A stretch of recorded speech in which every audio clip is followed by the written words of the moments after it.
Bienvenue sur TV Sud Provence. Aujourd'hui, cette semaine, on va être sérieux avec d'abord une question compliquée. Quel est le plus grand explorateur du XXe siècle? Eh bien, c'est une femme.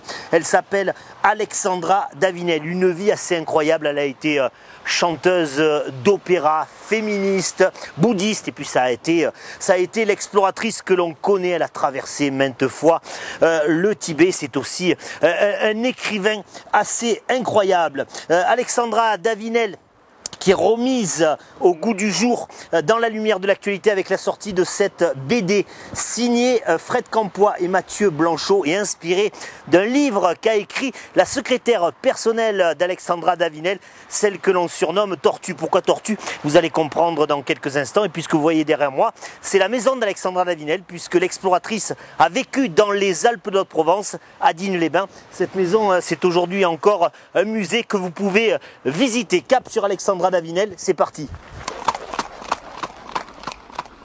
Fred Campoy, donc auteur, dessinateur, Une vie avec Alexandra Davinel. Comment vous est venue cette idée de bande dessinée? Cela vient du fameux livre d'abord de Tortue. Oui, disons que alors moi j'ai découvert d'abord Alexandra Davinel par mon intérêt pour le bouddhisme tibétain qui date de 15 ans. Et donc voilà, découvert Alexandra Davinel, je me suis passionné par cette grande dame et cette grande exploratrice. J'ai lu pas mal de livres sur elle et puis des écrits qu'elle a écrits, donc elle. Et puis naturellement, voilà, j'ai appris qu'elle avait fini sa vie à Digne en France avec une dame qui s'appelait Marie-Madeleine Perronnet, qui était jeune à l'époque, et qui a écrit un livre sur les 10 ans passés avec elle. Donc j'ai lu ce livre, je l'ai relu, je l'ai dévoré. Et j'y ai vu là donc tout plein de scènes truculentes, d'anecdotes, vraiment c'est très chouette à mettre en BD. Enfin pour moi c'était évident que ça pouvait devenir une bande dessinée. Et voilà, c'est venu de la lecture et de ma rencontre avec Marie-Madeleine Perronnet, car j'ai été à sa rencontre il y a 2 ans et je lui ai proposé voilà d'adapter son livre en BD. Je lui ai montré quelques croquis, quelques planches et puis elle a accepté. Donc c'est parti comme ça. Alors Alexandra Davinel, c'est pas l'explorateur le plus connu, elle fait pas le buzz sur internet. Cependant, la bande dessinée se vend bien, beau succès. Ça vous surprend, ça vous a surpris, Fred Campoy, ça? Eh bien, j'avoue que, alors, c'est vrai qu'elle n'est pas très connue du grand public, ça je le savais, donc je m'aperçois que les gens justement ne la connaissent pas bien, mais la découvrent à travers la BD.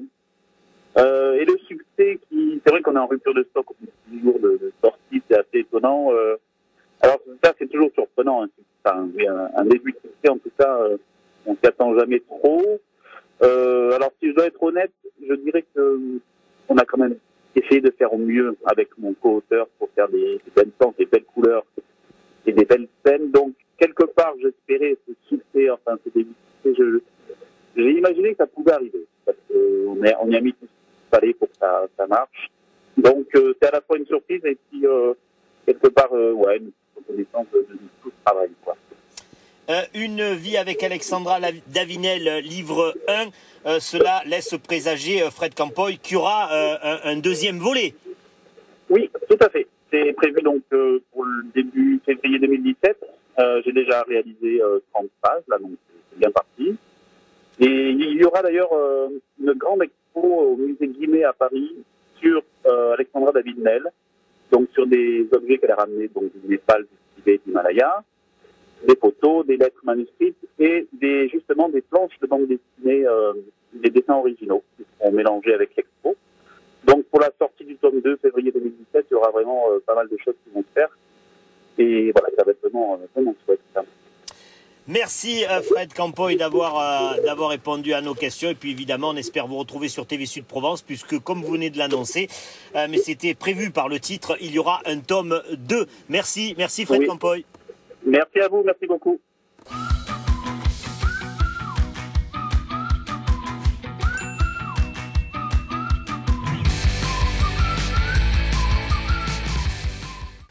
Vous avez forcément vu plusieurs fois, lu cette bande dessinée.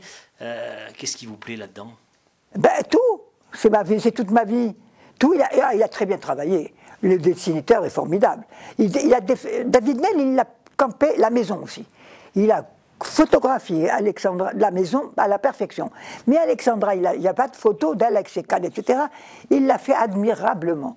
Alors moi, je me trouve très belle. Hein. Ah, j'ai un nez comme ça, on dirait une virgule. J'ai jamais été si jolie. Voilà. Non, il a très bien travaillé. À 10 ans, aux côtés de cette exploratrice qui est rentrée dans l'histoire, mais c'est au moment de sa mort, quand vous ouvrez ces archives, que vous portez le regard sur celle-ci, que vous vous rendez compte réellement qui était à côté de vous. Mais absolument. J'ai vécu 10 ans avec elle, mais je ne la connaissais pas. Tandis que quand j'ai découvert cette correspondance, j'ai ri, j'ai été étonné, j'ai pleuré. Ça m'a apporté tous les sentiments possibles et imaginables. Et je découvrais une bonne femme, j'ai vécu 10 ans avec elle. Et qu'elle soit chanteuse d'opéra. Alors ça, monsieur, il y a 46 ans que je le sais. Je suis toujours pas revenu. Mais vous voyez Alexandra, méditative, en ondulant avec son tambourin devant Don José. J'arrive pas à le croire. Et pourtant, c'est vrai. C'est d'elle de Massenet, de Mistral, de son père et les costumes du théâtre qui m'ont appris la chose. 10 ans avec elle, elle m'a jamais dit qu'elle fait du théâtre. C'est une femme qui ne disait que ce qu'elle voulait, quand elle voulait, à qui elle voulait. C'est-à-dire jamais rien.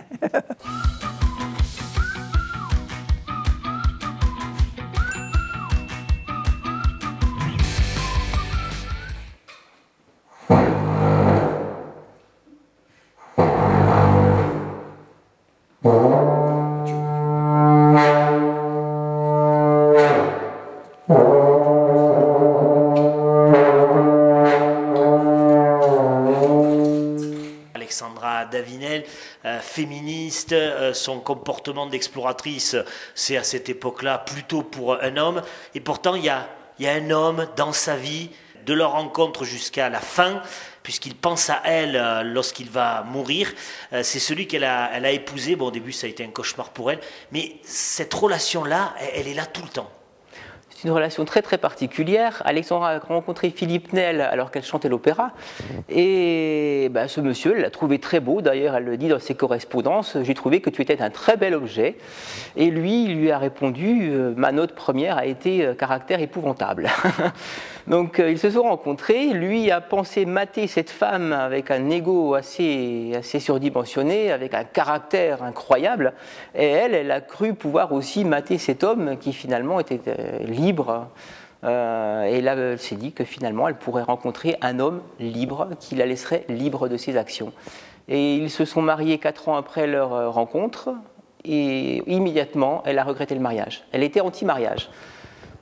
Pour elle, c'était quelque chose qui asservissait la femme. Voilà. Et donc, Alexandra s'est mariée et peu de temps après, elle est tombée dans une dépression épouvantable. Elle était devenue neurasthénique et elle s'est aperçue que ce n'était pas du tout la vie qu'elle voulait mener. Et Philippe lui a dit, écoute, puisque ça ne va pas, nous nous déchirons régulièrement, tu vas faire un beau petit voyage, ça va te remettre les idées en place et j'aurai une Alexandra un peu plus agréable qui va venir vivre à mes côtés. Alexandra a dit, je ne peux pas le faire maintenant, je suis trop mal dans ma peau pour apprécier un voyage tout de suite, mais je retiens ton idée. Et quelques années plus tard, donc en 1911, le projet prend forme, l'État français subventionne Alexandra pour 18 mois d'études en Asie, et donc elle part. Et le mari pensait l'avoir revenir chez elle 18 mois plus tard, et Alexandra était tellement bien sur place qu'elle a dit non, moi je reste. Et lui, rentre, non, je reste, je reviendrai quand j'aurai terminé ce que j'ai à faire. Et 14 ans plus tard, quand elle revient de Lhasa, elle écrit au mari, bon maintenant je rentre. Ah non, moi je ne veux plus te voir à mes côtés, reste là-bas, fais-toi une petite maison sur place. Et finalement, le mari a quand même accepté de l'avoir retournée en Occident, il a payé le voyage de retour. Et par contre, il n'a jamais voulu que le caractère épouvantable de sa femme vienne l'ennuyer dans sa vie. Donc elle a loué une petite maison à Toulon. Le mari, lui, avait toujours sa maison en Algérie et en Tunisie, puisqu'il a un peu voyagé entre les deux pays dans son travail. Et depuis Toulon, elle a cherché une maison pendant des mois et des mois, au soleil, sans voisin, dans l'arrière-pays, parce que pour elle, Toulon était trop peuplé à l'époque, qu'est-ce qu'elle dirait aujourd'hui? Et c'est comme ça qu'elle a trouvé, par une agence de Marseille, Sam Tenzong, cette maison qu'on peut visiter aujourd'hui.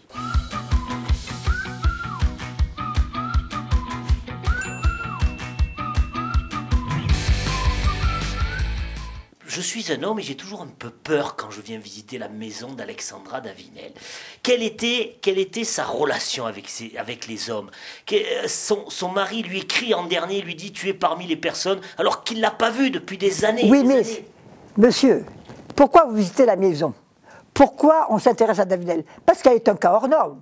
Si elle était comme tout le monde, on ne s'en occuperait pas. Rien n'est banal avec Alexandra. Et son union avec son Philippe, c'est une union qui commence épouvantablement mal et qui finit par la plus belle histoire d'amour qui soit. Ouais, c'est une histoire on n'a jamais vu. On n'a jamais vu ça. Et je vais vous dire qu'est-ce qu'elle pensait des hommes. Oh, je vais vous dire quelque chose. Je ne crois pas l'avoir dit à d'autres journalistes. Un jour, justement, un journaliste lui demande « Madame Nel, qu'est-ce que vous pensez des hommes ?» Elle lui répond ceci. « Monsieur, l'homme n'est qu'une bulle à la surface de l'océan. Une bulle qui pense et qui a, mesquine, l'orgueil de ses pensées. » C'est pas beau? À retenir. C'est du Davinel. Dans la correspondance, on a quantité de choses comme ça. Voilà. Allez, cette question qu'on vous a posée des milliers de fois, mais là, par cette émission, certains vous découvrent, vous redécouvrent. Pourquoi ce sobriquet, ce surnom de tortue? Ah, mon Dieu. Beaucoup de gens croient que c'est parce que j'étais lente. Oui. C'est le contraire, j'étais beaucoup trop vive. On m'appelait 100 000 volts. Il y avait un chanteur qu'on appelait 100 000 volts. Gilbert Bécaud. Ouais, et moi, on m'appelait 600 000 volts. C'est pas ça, c'est à cause d'une stupidité qu'il a très bien raconté dans la BD d'ailleurs. Alexandra, dans la journée, descendait de son bureau pour dîner dans la salle à manger et je lui portais tous ses manuscrits, les livres dont elle avait besoin pour ses recherches. Et le soir, nous remettions les livres, les manuscrits et même ses bas de coton, parce qu'elle portait des bas de coton que j'enlevais dans la journée pour lui masser les jambes. On remettait les bas, on les enlevait, on les remettait. Quand il arrivait le soir, on ne les remettait pas. Alors je mettais les bas par-dessus et je montais les escaliers et je venais la chercher après en bas.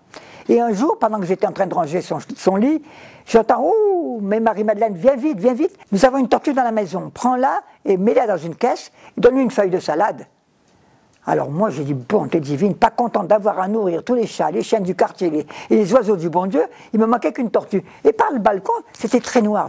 Je vois effectivement une tortue. Quand je descends, c'était un bas de coton qui était tombé et qui avait pris la forme d'une tortue. Vous voyez si c'est idiot. Et c'est resté. Et c'est resté tortue.